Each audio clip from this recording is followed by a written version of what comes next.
This rare 1950 half-dollar coin could be worth a fortune. Discover its untold history and secrets now. The story of the 1950 half-dollar coin begins in the post-war era of America, a time marked by economic transition, national pride, and a growing fascination with collecting coins as silent witnesses to history. Minted at a time when the United States was emerging as a global power, the 1950 half-dollar represents more than currency. It reflects the art economy and spirit of a nation in evolution. The 50-cent piece minted in 1950 belongs to the Franklin half-dollar series, a design that departed from traditional presidential imagery and instead honored Benjamin Franklin, a founding father inventor and diplomat who had never served as president, but whose legacy stood as one of the most influential in American history. The Franklin half-dollar was first issued in 1948 and continued until 1963, making the 1950 edition an early and historically significant piece within the series designed by chief engraver John R. Sinnock. The obverse of the coin features a bold, right-facing portrait of Benjamin Franklin. His image, presented without a wig or ornate dress, speaks to the values of simplicity and intellectual contribution, rather than political power. Surrounding his likeness is the word liberty arching above his head, the year of mintage below, and the motto, "In God We Trust," to the side. The reverse of the 1950 half-dollar is equally distinctive, featuring the cracked Liberty Bell, an iconic symbol of American independence. The bell's intricate details, including its visible crack, serve as a reminder of the struggles and endurance that defined the birth of the nation to the right of the bell. Per tradition for half-dollars appears a small eagle. Despite being less dominant in this design, the eagle was required by law for all U.S. half-dollar coins, making its inclusion a unique blend of legal compliance and historical symbolism. This blend of Liberty Bell and eagle was unprecedented and sparked conversation among both collectors and historians. The 1950 half-dollar was minted at two facilities, Philadelphia and Denver. The Philadelphia Mint produced over 7 million coins with no mint mark, while the Denver Mint added a D mark and produced a significantly lower quantity, just over 2 million. This difference in mintage made the 1950 D version rarer and more sought after by collectors. In higher grades, the 1950 D half-dollar commands strong premiums, especially in brilliant uncirculated or proof-like conditions. The quality of the strike varies significantly depending on the mint, and batch coins from Philadelphia often show better detail in Franklin's hair and the Liberty Bell's lines, but the low mintage of the Denver coin makes it a prize for those aiming to complete a full Franklin series set in top condition. Examining the coin market in the decades following 1950, we find that the Franklin half-dollar, including the 1950 issue, remained in regular circulation throughout the 50s and early 60s. But the rise of coin collecting after World War II meant that many people began saving half-dollars, especially those with unique years' low mintages or pristine condition. The 1950 half-dollar became a popular choice for these emerging collectors, given its classic design, historical relevance, and increasing rarity. Over time, particularly when silver content became a major factor in coin values, silver played a pivotal role in elevating the worth of the 1950 half-dollar, composed of 90% silver and 10% copper. The coin weighs 12.5 grams and holds a metal value tied directly to the precious metal market when the United States stopped minting circulating coins in 90% silver after 1964. Coins like the 1950 half-dollar surged in value due to both their intrinsic silver content and growing collector demand. This shift not only increased the coin's appeal, but also transformed it into a piece of investment history. In the 1970s and beyond, dealers, collectors, and investors alike sought out these coins as silver prices climbed and numismatic awareness expanded. Throughout the years, coin grading services like PCGs and NGC began certifying 1950 half-dollars, assigning grades based on condition from good to mint state 70. which signifies a perfect coin, free of any wear or marks. Examples in mint state 65 or higher are extremely valuable, especially those with full bell lines on the reverse, which indicate a sharp, clear strike. This designation, known as FBL, is rare and desired by specialists who seek only the highest quality. Specimens in building registry sets and competitive collections. The full bell lines attribute refers specifically to the lower lines at the bottom of the Liberty Bell, which must be uninterrupted and fully visible across the entire width of the bell. Collectors understand that these features are not just aesthetic, but indicate a high level of die pressure and early die state, which contributes to both eye appeal and value. Auctions and private sales show the importance of condition in determining market value. A 1950D Franklin half-dollar with FBL designation can fetch hundreds or even thousands of dollars, depending on the grade and demand. For example, a specimen graded MS67 FBL sold for over $10,000 at auction, highlighting how a coin that once bought a loaf of bread now commands the attention of serious investors and museums alike. The historical value of the 1950 half-dollar extends beyond its market price. It stands as a cultural relic from a time when America was redefining its identity, moving into the Cold War era, embracing industrial growth and shaping a new generation of patriotic citizens.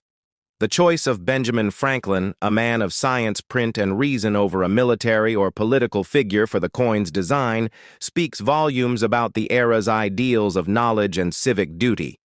Even the controversy surrounding the design adds depth to its story. John R. Sinek, the designer, had his initials JRs appear on the coin, leading to conspiracy theories during the Red Scare era that the initials stood for Joseph Stalin. Despite repeated clarifications from the mint, the rumor persisted, reflecting the tensions of the Cold War period and the role that even coins could play in national discourse. Such episodes illustrate how deeply interwoven coinage is with the social and political narratives of its time, and why the 1950 half-dollar is not just metal, but memory frozen in a monetary form. Today, collectors hunt for the best examples of this coin, with special interest in error coins or varieties such as doubled dies, repunched mint marks, or planche anomalies. Though rare, such varieties of the 1950 half-dollar can increase a coin's value, significantly drawing interest from advanced numismatists and adding a sense of treasure. Hunting to the collecting experience, coin clubs, publications, and online platforms continue to document find share research and connect enthusiasts across generations, making the 1950 half-dollar not just a collector's item but a cornerstone of numismatic culture that bridges the gap between post-war America and the digital age of collecting, from pocket change to prized possession. The journey of the 1950 half-dollar is a powerful narrative of American history in metal form. It reflects a nation's reverence for liberty, intellect, and legacy. It embodies the evolution of money as both a medium of exchange and a canvas of commemoration. And for those who hold one, whether in hand or in collection, it offers a tangible link to a time of change, pride, and vision that continues to inspire collectors and historians alike. Imagine holding in your hand a coin that does not just represent 50 cents of American money, but a true piece of national history. A silver half-dollar minted in the year 1948, a year that stood at the crossroads of post-war recovery, economic growth, and cultural transformation. The 1948 half-dollar is not just a coin. It is a window into a time when the United States was reshaping itself into a world power after the devastation of World War II, and when its people were entering a new age of prosperity and optimism. And yet, even as the nation turned its gaze toward the future, the designs and symbolism etched into the coins of that era continued to carry echoes of the nation's past traditions and values. And that is why the 1948 half-dollar stands as a fascinating treasure, not only for collectors but also for historians, economists, and anyone who wants to understand the story of America through its money. The 1948 half-dollar belongs to the Franklin half-dollar series, which was introduced that very year. It marked a historic moment in United States coinage. because for the first time a founding father, other than a president, was placed on the obverse of a circulating coin. The choice of Benjamin Franklin was deliberate, and it reflected the admiration many Americans held for Franklin as a symbol of ingenuity, wisdom, independence, and civic virtue. Chief engraver John R. Sinnock of the U.S. Mint designed the coin drawing from sketches and models that he had been developing. In the 1940s, Sinnock sought to capture Franklin's intellectual seriousness and dignified presence, and the design chosen depicted a profile portrait of Franklin facing right on the reverse. The Liberty Bell dominated the design, a powerful emblem of American freedom, with a small eagle placed to the right, as required by law. The Liberty Bell was especially meaningful in 1948, when the nation was still celebrating victory in war and embracing its democratic ideals.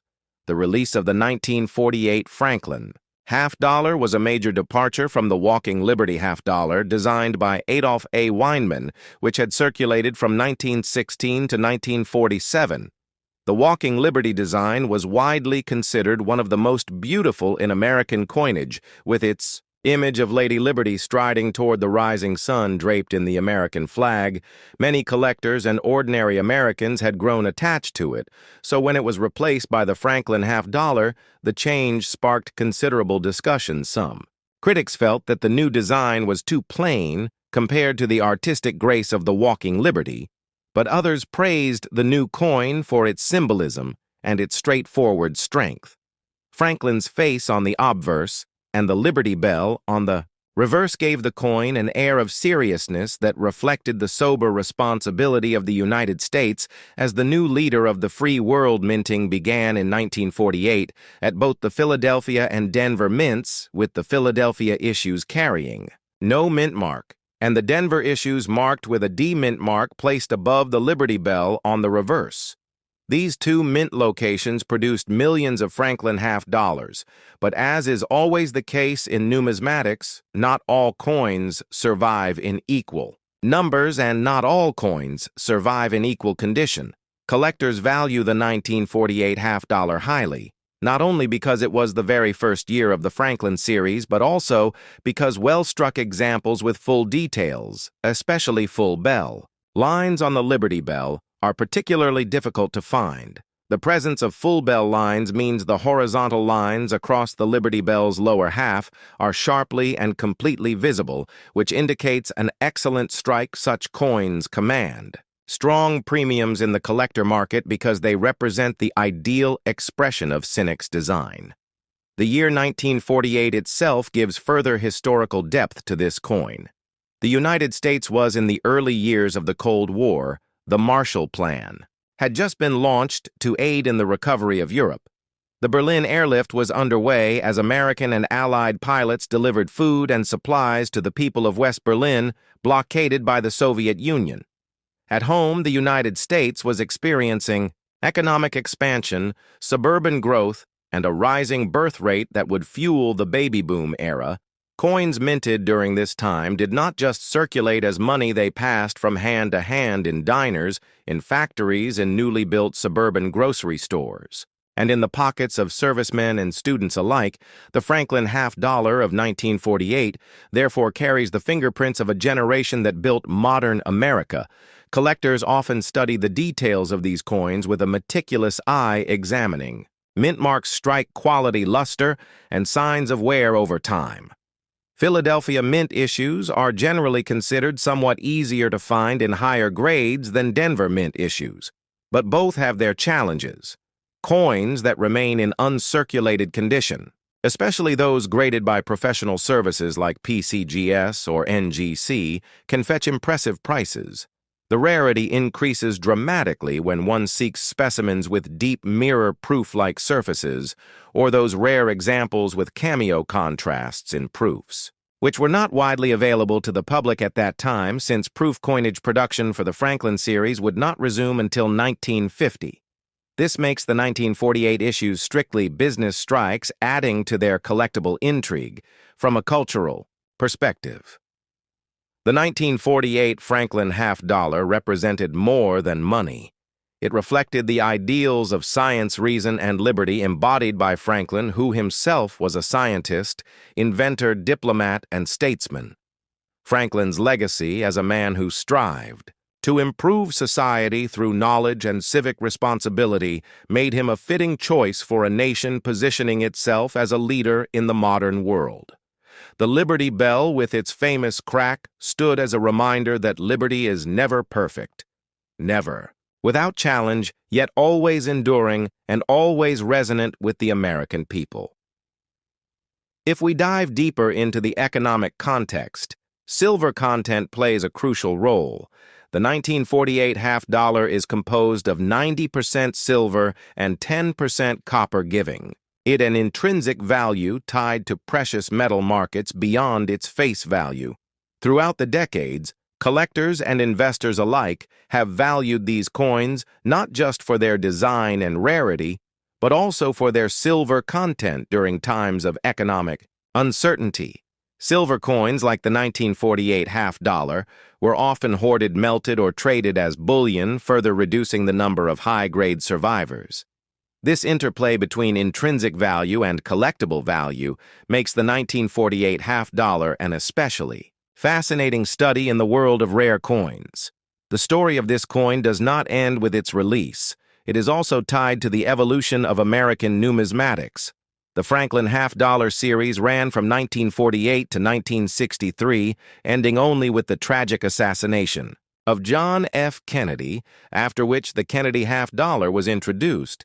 Franklin halves therefore represent a unique transitional chapter in U.S. coinage history. They are the last half-dollar series struck entirely in 90% silver for circulation, and they serve as a bridge between the artistic coinage of the early 20th century and the modern commemorative era beginning in the 1960s. So when you hold or study a 1948 Franklin half-dollar, you are not simply examining a coin, you are touching a story that spans centuries. You are looking at the face of one of the most brilliant minds in American history. You are tracing the lines of the Liberty Bell, a symbol that has rung across generations. You are feeling the weight of silver that has connected economies for thousands of years, and you are stepping back into a time when America stood at the threshold of becoming a global power. A coin like this is not just a collectible. It is a history lesson, a work of art, and a treasure, all in one. In the year 1966, Australia witnessed one of the most significant transitions in its economic and cultural history, the changeover from the British-influenced pound system to a uniquely Australian decimal currency, and among the very first coins struck to symbolize this new beginning was the Australian 10-cent coin of 1966, a coin that today not only holds monetary value, but also stands as a lasting historical artifact representing the nation's leap into modernity. To truly understand the importance of the 1966 10-cent piece, we must first take ourselves back to the world before decimalization, when Australians used pounds, shillings, and pence, a system inherited from centuries of British tradition. It was a system that, though functional, had grown increasingly outdated and cumbersome as global trade and the influence of modern economies advanced. Many nations had already shifted toward decimal currency systems that made calculations simpler and more efficient, and Australia, in the mid-20th century, realized that if it were to thrive economically in a modern world, it needed to abandon its old ways.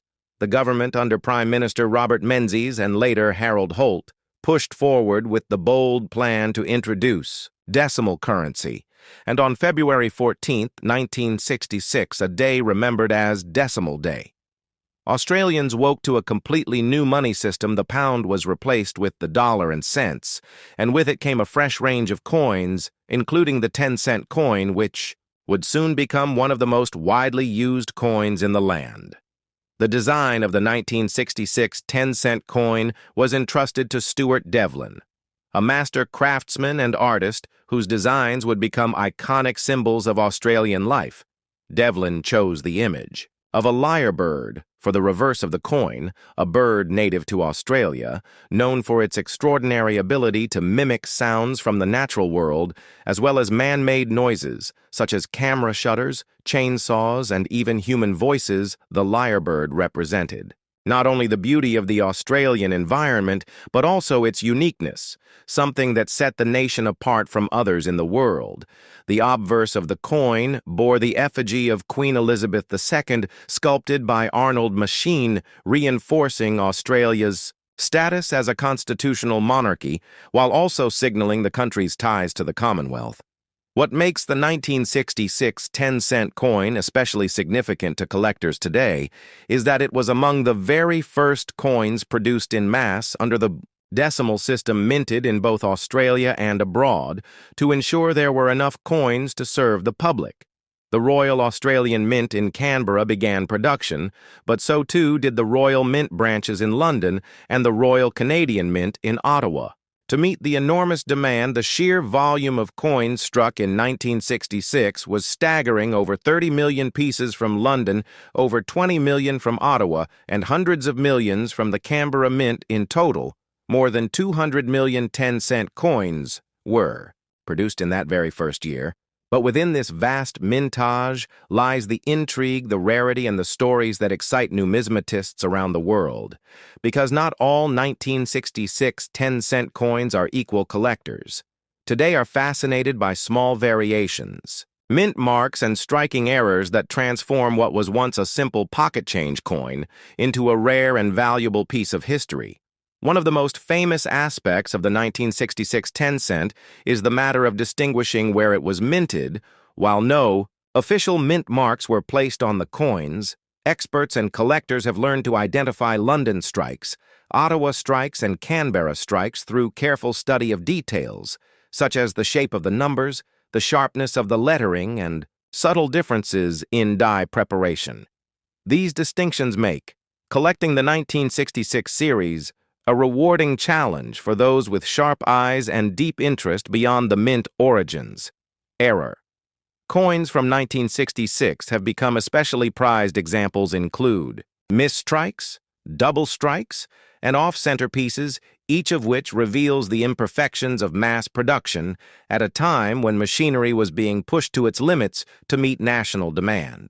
Another layer of fascination comes from the broader context. Of the time, Australia in 1966 was stepping out of the shadows of its colonial past and seeking its own identity. The very decision to introduce decimal currency reflected the desire for independence, efficiency, and a uniquely Australian system of commerce. The 10-cent coin thus became not just money, but a marker of cultural transformation for millions of people. Imagine the Australian citizen of 1966 reaching into their pocket and pulling out shiny new coins for the first time. Instead of shillings and florins, they now held coins denominated in cents, a system that was modern, international, and reflective of a young, confident country. This sense of national renewal was embedded in every coin that changed hands. The lyrebird itself was a brilliant choice of symbol for the new era, a creature so distinctly Australian that it could not be mistaken for anything else. Its intricate tail feathers and proud stance communicated beauty, resilience, and uniqueness, qualities that Australians of the 1960s were proud to embody today, more than half a century later. The 1966 Australian 10-cent coin continues to circulate. Albeit in smaller numbers, many have been worn smooth from decades of use. Others have been preserved carefully by collectors, and still others have found their way into auction houses, where rare varieties can command prices far above their face value. Numismatists study the coin not only for its collectible worth, but also for what it tells us about the era, the politics, the technology, and the culture of a nation in transition. One cannot ignore the technical aspects of the coin, either struck in copper-nickel alloy measuring 23.6 millimeters in diameter and weighing 5.65 grams. It was designed to last, and indeed many examples from 1966 remain in remarkably good condition. The durability of the coin is a testament to the quality of Australian minting practices at the time. and to the foresight of those who understood that these coins would need to withstand generations of handling. For the historian, the 1966 10-cent is a gateway into the story of decimalization, the intense public education campaigns, the jingles, broadcast on radios and televisions, teaching Australians how to convert shillings to cents, the debates among politicians, the technical challenges of producing hundreds of millions of coins, and the excitement and confusion of everyday Australians. As they navigated the new system for the collector, the 1966 10-cent is a foundation piece. It is a starting point for a journey into Australian numismatics and an essential coin for any serious collection. Its varieties, its errors, and its historical context make it endlessly fascinating, and for the general public it is a symbol of a time when Australia made a bold leap forward, embracing change while honoring its traditions in the image of the monarch. The 1966 10-cent coin then is not just a piece of metal. It is a story, a history lesson, and a cultural artifact, all rolled into one, from the bustling minting floors of Canberra, London, and Ottawa to the pockets of millions of Australians, from the debates in Parliament to the jingles. On the radio, from the intricate lines of the lyrebird's tail feathers to the quiet dignity of Queen Elizabeth's portrait, this coin carries within it the voices of a generation and the spirit of a nation in transformation. In the world of numismatics, every coin tells a story, and some stories are so layered that they transcend mere metal and engraving to become windows into history, politics, economy, culture, and national identity. And the Australian 10-cent coin of 1980 is a prime example, a piece that may seem ordinary in daily transactions, yet carries with it a long lineage of design decisions, minting practices, historical shifts, and cultural symbolism that together paint a vivid portrait of late 20th century Australia. To understand the importance of the 1980 Australian 10-cent coin, one must first step back to the very origins of the decimal currency system in Australia for generations. Australians used the British pound system, a complex arrangement of pounds, shillings, and pence. But in 1966, the nation undertook one of the most significant monetary reforms in its history, when the Australian government officially introduced the decimal currency system, modeled after the global trend toward simplification and modernization. In that transformation, the 10-cent coin became one of the key denominations designed to replace the florin, which was equal to 2 shillings or 1/10 of a pound. Thus, the 10-cent coin carried forward not only a new identity within a new monetary system, but also a continuation of value that Australians were already familiar with in their everyday lives. The design of the 10-cent coin is perhaps one of the most elegant and enduring motifs in Australian coinage. It was created by Stuart Devlin, the highly respected goldsmith, jeweler, and coin designer who was later knighted for his contribution to art and design. His vision for the coin captured the lyrebird, an iconic Australian species renowned not only for its physical beauty, but more importantly, for its astonishing ability to mimic sounds from the natural environment as well as human-made noises. The lyrebird symbolized the uniqueness of Australia's fauna, but it also represented adaptability, resilience, and continuity, qualities that resonated deeply with the Australian spirit. Devlin's design was simple, yet sophisticated, emphasizing natural grace over complexity, and his choice ensured that the 10-cent coin stood out as a national symbol that could be appreciated both domestically and abroad. By 1980, when our coin in question was struck, Australia was in the midst of important social and economic transitions. The decade was defined by challenges of inflation, changes in industrial productivity, debates over cultural identity, and an evolving relationship with global markets. Coins struck in that year, including the 10-cent piece, carry the mark of this context. They were minted in large quantities by the Royal Australian Mint in Canberra, a facility that had been established in 1965 specifically to handle the new decimal coinage program. The Royal Australian Mint was not only a production house, but also a reflection of Australia's sovereign pride. In minting its own coinage after decades of dependence on British mints, the 1980 mintage of 10-cent coins reached into the tens of millions, ensuring that the coin became one of the most widely circulated denominations in the country. And yet, collectors and historians pay close attention to this year for subtle variations and minting quirks that distinguish certain examples from the general mass.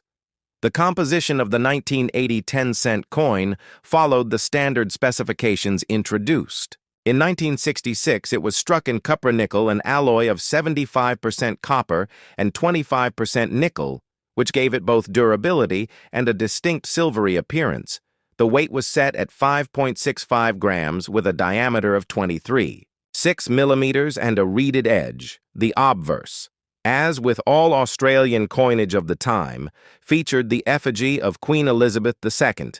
This portrait was the work of Arnold Machin, a distinguished British sculptor, whose depiction of the young queen wearing the Girls of Great Britain and Ireland tiara became a standard on Commonwealth coinage from 1966 through to the mid-1980s.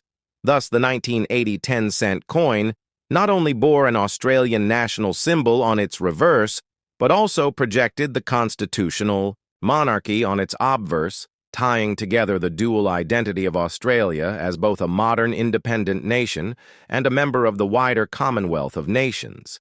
The 1980 10-cent coin's story deepens when we explore its role in commerce and everyday. Australian life coins are more than tokens of value. They are the silent companions of daily exchanges, whether used to buy a newspaper ride, a bus pay for a phone call, or hand to a child for a treat. The 10-cent coin was omnipresent and reliable. For Australians of the late 20th century, it was small enough to be easily carried, yet significant enough to matter in small purchases, and in many ways the rhythm of life in 1980s Australia can be felt in the clinking of these coins in pockets and purses from Sydney to Melbourne to Perth. Each coin carried unseen fingerprints and personal histories, and in this sense, every 1980 10-cent coin is both an artifact of national history and a vessel of personal memory. For collectors, the 1980 issue holds a special place, not because it is exceedingly rare in ordinary form, but because of the search for high-quality examples. Mint state coins, proofs, and error strikes in particular. Proof coins struck with extra care at the Canberra Mint. For collectors have become highly prized, showcasing the full detail of Devlin's lyrebird design with mirrored fields and frosted reliefs. Mint errors, such as off-center strikes, double strikes, or variations in planche quality, add yet another layer of fascination as these mistakes transform ordinary circulating coins into unique collectibles commanding prices far above their face value. The hunt for these variants keeps numismatists engaged and ensures that the 1980 10-cent coin continues to generate curiosity and scholarship. Historically speaking, the coin also reflects the evolution of Australian society in the post-war decades. By 1980, Australia had become more urbanized, more multicultural, and more deeply connected to global trade. Yet it also sought to emphasize its unique identity and natural heritage.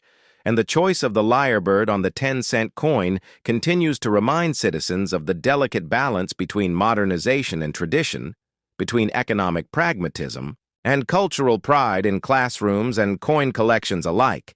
The 1980 10-cent piece becomes a teaching tool, a reminder of the 1966 decimal reform, a lesson in design symbolism, and even a way of discussing the monarchy's presence on everyday objects.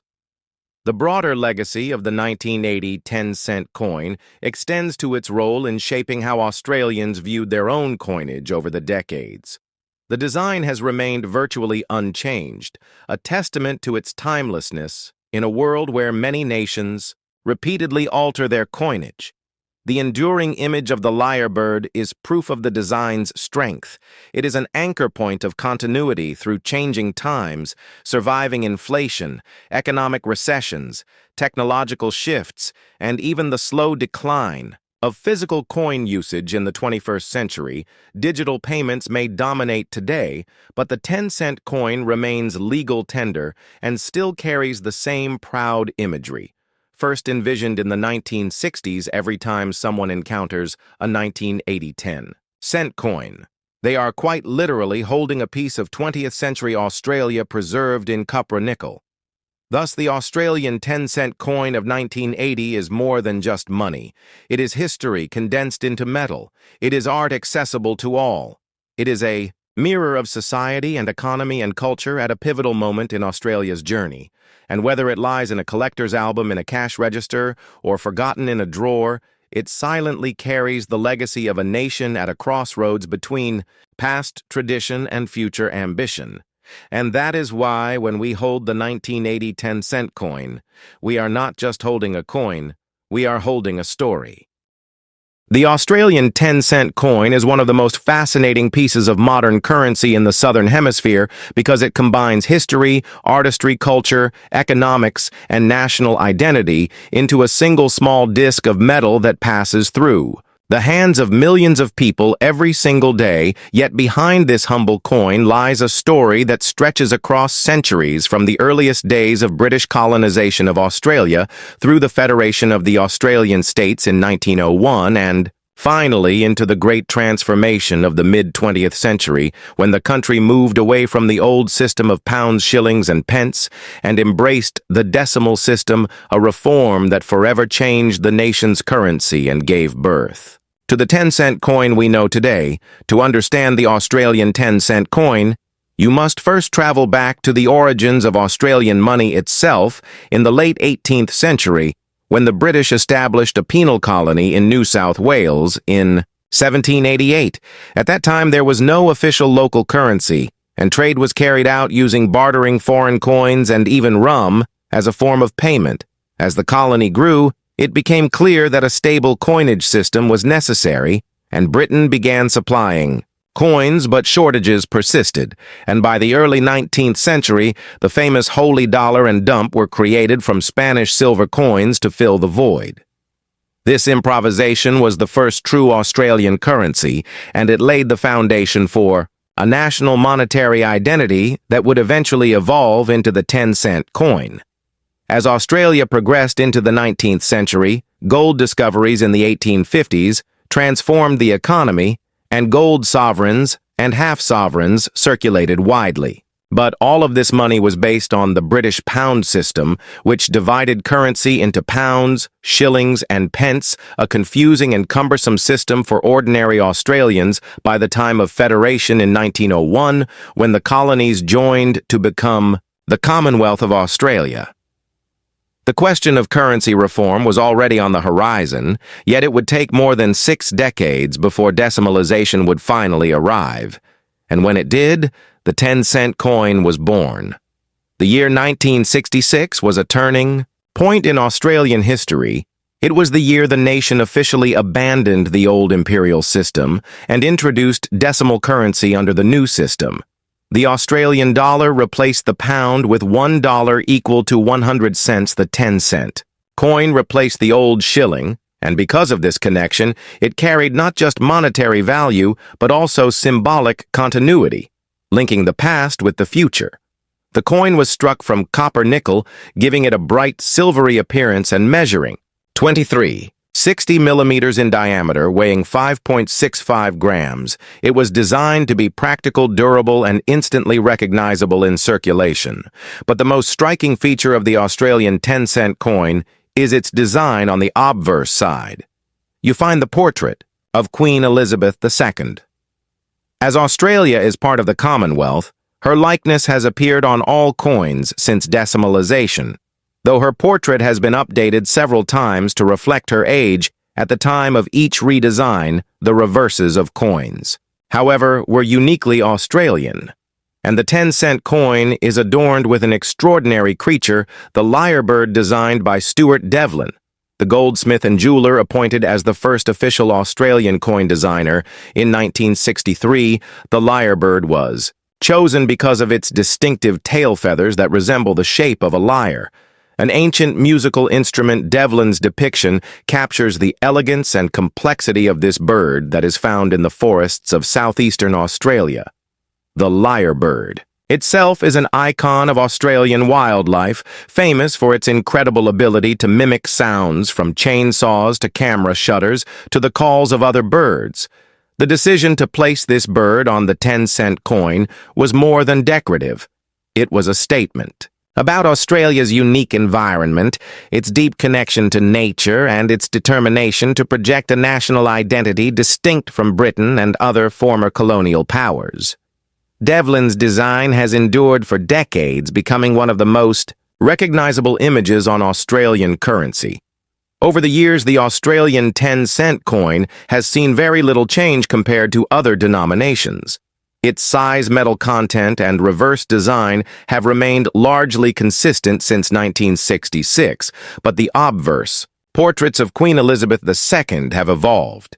There was the youthful effigy by Arnold Machin, introduced at decimalization, followed by Raphael Maklouf's more mature portrait in 1985, then Ian Rank Broadley's design in 1999, which depicted the Queen with greater realism, and finally Jody Clark's portrait introduced in 2019, which shows her wearing the royal diamond diadem. Each of these portraits not only reflects the passage of time in the Queen's reign, but also anchors the coin. In its place within the Commonwealth tradition, collectors of Australian coins prize the 10-cent denomination. For several reasons, one is the rarity of certain years when mintages were low. For example, the 2011 issue had an extremely small circulation, mintage of just 7 million coins, making it highly sought after by numismatists compared to the hundreds of millions typically minted in other years. In addition, proof issues, special releases, and error coins with misstrikes or double stamping also attract collector interest. Some varieties, such as those struck with slight design flaws, can command prices far above their face value in the collector's market. Beyond rarity, the 10-cent coin tells a deeper story of Australia's journey in the late 20th and early 21st centuries. During the 1960s, when decimalization occurred, Australia was asserting itself as a modern independent nation, balancing its historic ties to Britain with its new place in the Asia-Pacific region. The coinage reflected this transition by retaining the monarch on one side and distinctly Australian imagery on the other. The 10-cent coin thus became a pocket-sized ambassador of national identity, reinforcing every day to millions of citizens the idea that Australia was unique, resilient, and forward-looking. As decades passed, inflation reduced the purchasing power of the 10-cent coin, but it never disappeared from circulation.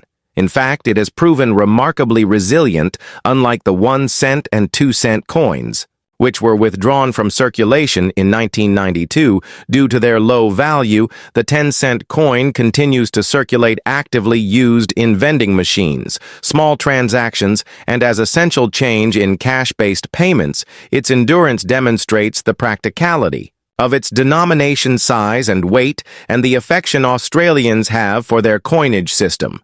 Economically, the 10-cent coin represents a balance point in currency policy, small enough to facilitate minor transactions, yet not so small that its production costs outweigh its usefulness. Over the years, debates have occasionally arisen about whether to discontinue it, especially as digital payments expand, but the 10-cent coin persists, partly because of tradition, partly because of its practicality, and partly because of its cultural value as one of the iconic symbols of Australian money.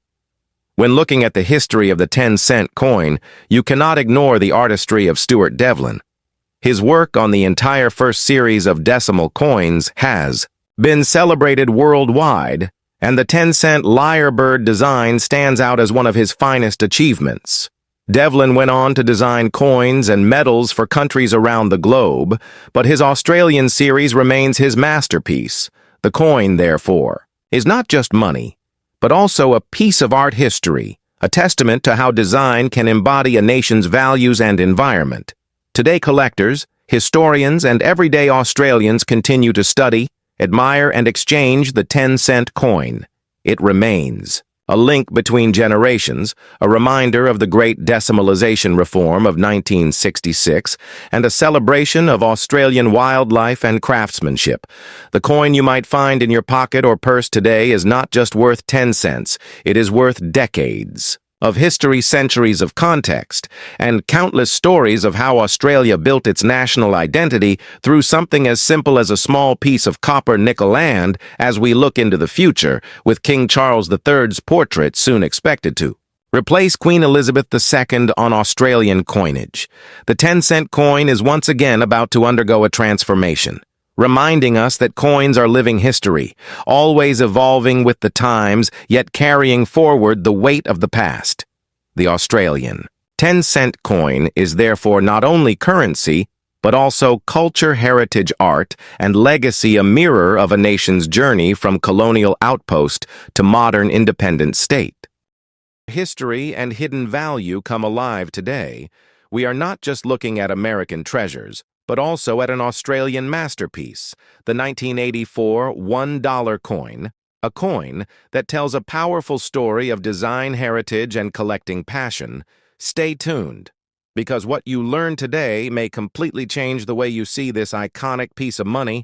The year 1984 marked an important turning point in Australian numismatic history when the Australian government decided to introduce a brand new circulating coin that would replace the $1 paper note. The $1 banknote had been circulating since the decimal currency transition in 1966, when Australia moved from pounds, shillings, and pence to dollars and cents. The Reserve Bank of Australia and the Royal Australian Mint recognized that paper notes had a shorter lifespan. They wore out quickly in circulation, especially the lower denominations. So the idea was to introduce a $1 coin that would last longer, be more efficient for everyday transactions, and carry a design that represented Australian culture and national identity. The new $1 coin was officially released into circulation in 1984, and it immediately stood out for its design metal content and the historical context that surrounded its introduction. The coin was struck in an alloy known as aluminum bronze, which is composed of 92% copper, 6% aluminum, and 2% nickel. This alloy gave the coin a distinctive golden color, setting it apart from other Australian circulating coins. Of the time, it measured 25 millimeters in diameter and weighed 9 grams, making it larger and heavier than the smaller denomination coins. This choice of metal and size was not accidental. The Mint wanted to create a durable coin that also carried symbolic weight in the pockets of everyday Australians. One of the most defining features of the 1984 $1 coin was its reverse design, created by Stuart Devlin. The official goldsmith and jeweler to the Queen. Devlin was a master of coin design, having worked on many of the Australian decimal coins. His concept for the $1 coin centered on the kangaroo, an animal synonymous with Australia and deeply embedded in its cultural identity. Devlin chose to portray a mob of 5 kangaroos leaping together, symbolizing movement, vitality, and the natural environment of Australia. The kangaroo design was bold, striking, and instantly recognizable, ensuring that this coin would carry national symbolism wherever it traveled. The obverse of the coin featured the effigy of Queen Elizabeth II. As was customary on Australian coins, this portrait was designed by Arnold Marchand, whose sculpted depiction of the Queen had already been widely adopted on Commonwealth coinage since the late 1960s. The combination of Devlin's dynamic kangaroo design on the reverse and Marchand's dignified royal portrait on the obverse created a balance of national heritage and Commonwealth tradition. The launch of the 1984 Australian $1 coin was not just about replacing the paper note. It was also part of a broader movement in Australia to strengthen the use of coins in daily life and to modernize the currency system. Millions of coins were minted that year to ensure a smooth transition from notes to coins, and by the end of 1984, the new dollar coin had already become a familiar part of Australian wallets, purses, and cash registers. The durability of the coin compared to the fragile paper note proved its value as intended. The average lifespan of a coin was estimated to be at least 20 years, while a paper note could wear out in only 18 months. Collectors quickly began to take notice of the 1984 $1 coin because it was the first year of issue. First-year coins always hold special significance in numismatic history because they represent the beginning of a series and often become highly collectible over time. Although the 1984 issue was struck in large quantities, it remains a cornerstone for any Australian coin collection, especially when found in pristine, uncirculated condition. Coin grading organizations recognize that high-grade examples with sharp details and original luster can command significant premiums among collectors.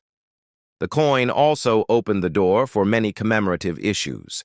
In later years, the $1 coin became a canvas for Australian history, wildlife culture, and achievements.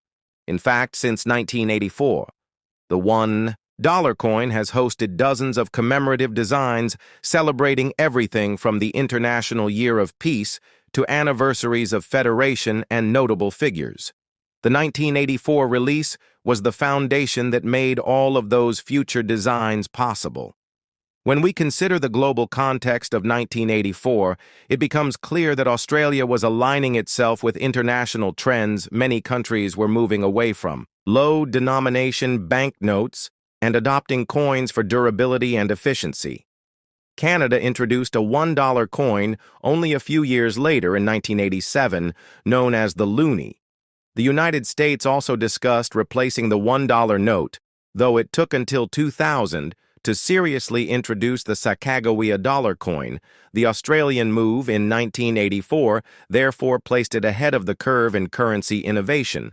From an economic perspective, the 1984 $1 coin represented significant cost savings for the government. Producing paper notes was more expensive in the long term because they had to be replaced so frequently, while minting coins required more upfront investment, but delivered decades of usage.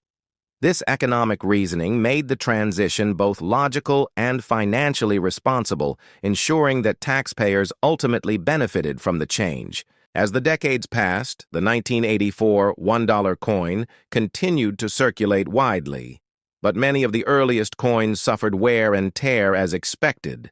Finding well-preserved examples became more challenging as years went by. This naturally increased collector interest and value. Numismatists often search for coins with minimal wear, crisp details on the kangaroo design, and strong definition on the Queen's portrait. Such examples can be valued much higher than their face value, especially in certified mint state conditions. The 1984 $1 coin also carries historical resonance because it was part of a cultural shift for Australians who had grown accustomed to carrying paper $1 notes for nearly 2 decades. The change to a coin required adaptation, but eventually it became second nature. And today it is hard to imagine Australian currency without the iconic gold-toned dollar coin.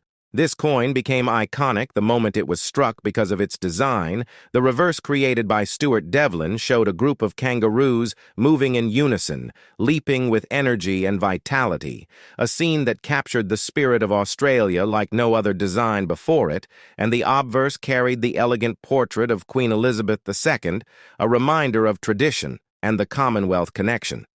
Together, these two sides told a story of progress, heritage, and identity. At the same time, this coin was minted in aluminum bronze, giving it that beautiful golden color that made it stand out in pockets and purses all across the country. It was not silver, it was not copper. It was something in between, a perfect blend, chosen to represent strength and endurance. And today, when you hold one, you are not just holding a coin, you are holding a piece of cultural transformation. Collectors know that first-year issues matter more than almost anything else. In numismatics, the 1984 $1 coin is the foundation of the Australian dollar coin series, a starting point that opened the door to decades of commemorative issues, special releases, and designs that tell stories of Peace, Federation, wildlife, and history. Every collector who builds an Australian collection begins with the 1984 issue, because without it, nothing else in the series would exist. This is why it holds a special place not just in the pockets of people who spent it, but in the cabinets of numismatists around the world. Now imagine what this coin has seen since 1984. It has passed through millions of hands, It has been exchanged in markets, shops, restaurants, and banks. It has been tucked into savings jars given as change to children and dropped into charity boxes. It has endured wear, scratches, and circulation, yet the coins that survive in pristine condition untouched by time are now treasures highly sought after by collectors and investors. These coins are carefully preserved, graded, and valued far beyond their face, because rarity, condition, and history combine to create something far more powerful than money. And that is why today we are diving deep into the story of the 1984 Australian $1 coin. Because to understand this coin is to understand the way a nation moves forward, the way it preserves identity, and the way collectors around the world continue to search for meaning and value in the smallest yet most powerful symbols of history.